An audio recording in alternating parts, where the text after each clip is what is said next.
does the president have the power to revoke TV licenses? Well, it's something Team 12's Brandon Rittiman is verifying for us tonight. This made all kinds of headlines. Hey guys, Trump wants to get rid of NBC's license.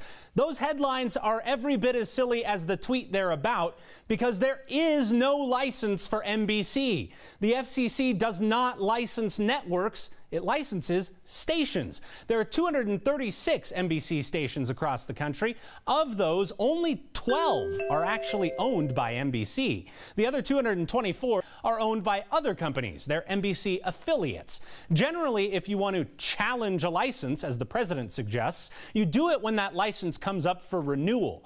Ours isn't up until the year 2022, after the next presidential election. There is another problem with the president's suggestion. The First Amendment, which protects freedom of speech and freedom of the press. And that's why the FCC has scant few rules about what we can say and show on TV. But there is, believe it or not, a rule against actual fake news. The FCC says it would need to see evidence of the direction to employees from station management to falsify the news. And without that proof, the FCC says it will not intervene. The NBC report that upset President Trump today is almost certainly not made up by the journalists. They're citing sources who want to stay anonymous to protect their jobs. One final point here, even if somehow there was a far-fetched move to start yanking NBC station licenses, journalists don't need a license to report the news.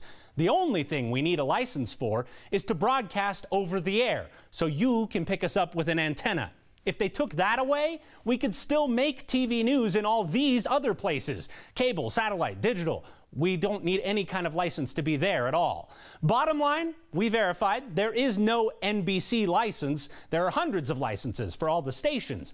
The FCC can crack down on stations if there's proof that they made up fake news on purpose.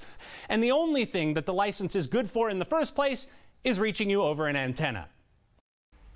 So back to the question, does the president have the authority to revoke a network TV license? We can verify. The answer is no. That's right. You know, just because you don't like the news doesn't mean it's fake news, right?